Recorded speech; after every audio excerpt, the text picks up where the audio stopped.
GR IAS Academy.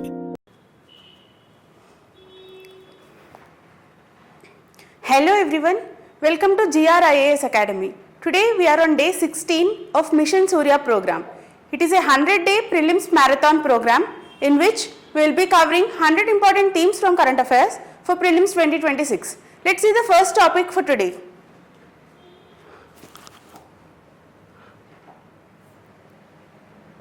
So first topic is repo linked lending and external benchmark rates. So lending rate by banks generally consists of two components. Per se, lending rate has two components: benchmark rate and a spread. This benchmark rate is kind of fixed component and spread depends upon the costs incurred by the bank or the profit margin targeted by the banks. So this benchmark rate can be either external or internal.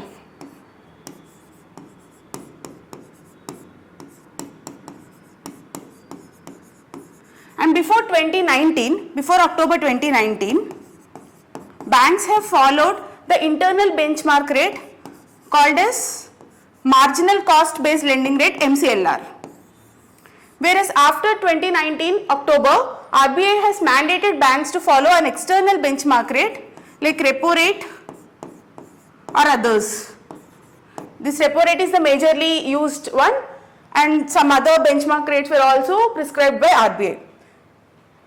Basically, the issue with the internal benchmark rates like MCLR is that these are fixed by the banks themselves. So they are kind of opaque, and also whenever RBI changes repo rate in order to change the monetary policy, the monetary policy transmission happens very slow if the benchmark rate is internal.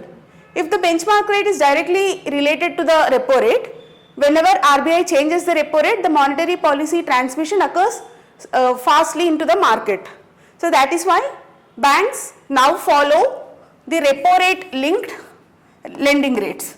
So let's see this in few more details.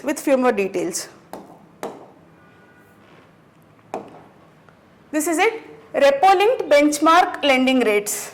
That is, benchmark rate is linked to the repo. It is introduced by RBI in October 2019. It links the loan interest rates directly to the RBI's repo rate. So it is primarily used for various kinds of retail loans, and banks must reset their rates at least once every 3 months. This is just to ensure the faster and more transparent monetary policy transmissions. So if we see the external benchmark system,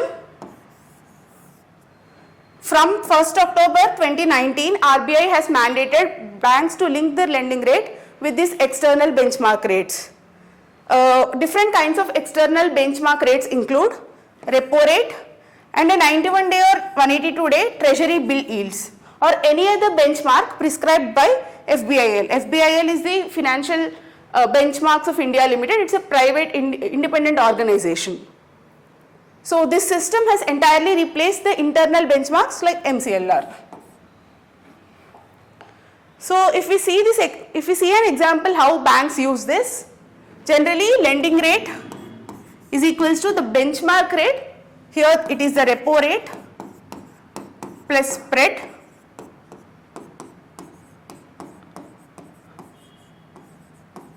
So for example, if the repo rate is 6.5% with 2% of spread, then loan rate or the lending rate given by banks would be 8.5%.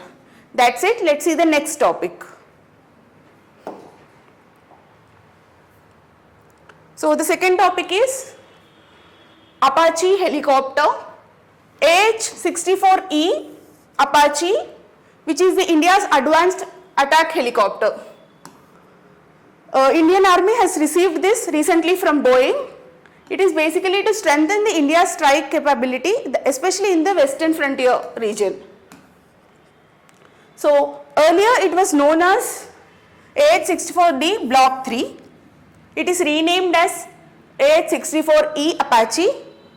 It is the most advanced variant among the Apache family, and it is the 4th generation variant.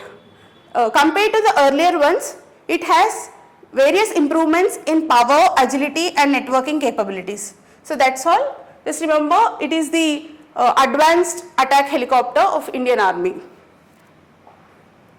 So let's see the next topic. MSME Procurement and Defence Procurement Manual 2025. Recently there was a question whether the defence organizations have to procure 25% of their procurement, that is the MSME mandate, according to the recently released defence manual. So let's see few more details about the defence manual and also the MSME procurement mandate. Defence manual, that is the defence procurement module. This was brought in 2025. It basically governs the revenue procurement of the various defence organizations in our country. According to this, there is no exclusive clause with respect to the 25% procurement from MSMEs, but it has to align with the public procurement mandate. Let us see what is public procurement mandate 2012. So the public procurement mandate or the MSME mandate, according to which any government organizations, departments or PSUs have to procure 25% of their total annual procurements from the MSMEs.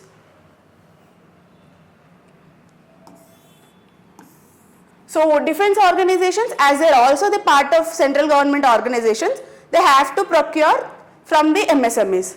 So under this MSME mandate, there are also some sub-targets.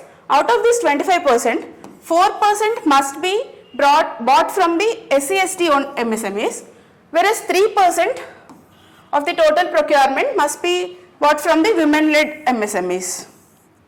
So as defence organization is a part of central government organization, defence organizations have to follow these mandates. That's it. Let's see the next topic. So next topic is exercise Equivariant. It is the India-Maldives military cooperation exercise. Recently, the 4th edition of it was held at Thiruvananthapuram, Kerala.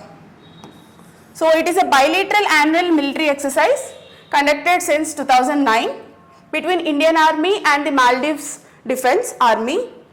It is hosted alternatively between India and Maldives.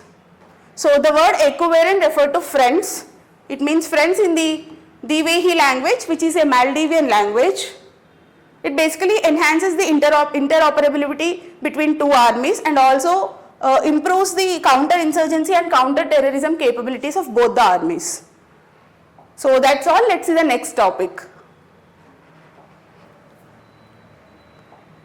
Next topic is Aditi scheme. It is to strengthen the critical defence technologies. So Aditi scheme is an initiative for strengthening India's critical defence technologies. Aditi refers to aiding development of innovative technologies with IDEX. It is basically to introduce various emerging and advanced technologies into the defence manufacturing. So it is a sub-scheme under IDEX. So what is IDEX? IDEX refers to Innovation for Defence Excellence. It is a framework for various defence organizations to focus on the innovation. Aditi scheme was introduced in 2024 during the DEF Connect event. So if we see a few more details, under this scheme the focus must be on deep tech and the strategic technologies which would be vital for our domestic security capabilities. And under this at least 30 high impact technologies would be introduced into the defence sector. They include AI, autonomous systems, advanced sensors, etc. And Aditi aims to provide grants up to 25 crore per project, which is usually difficult with the conventional routes. So Aditi is a separate scheme under which 25 crore per project is provided for defence manufacturing.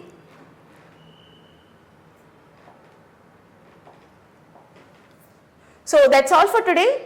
For detailed notes regarding these topics, please visit our WhatsApp and Telegram channels. Links are provided in the description.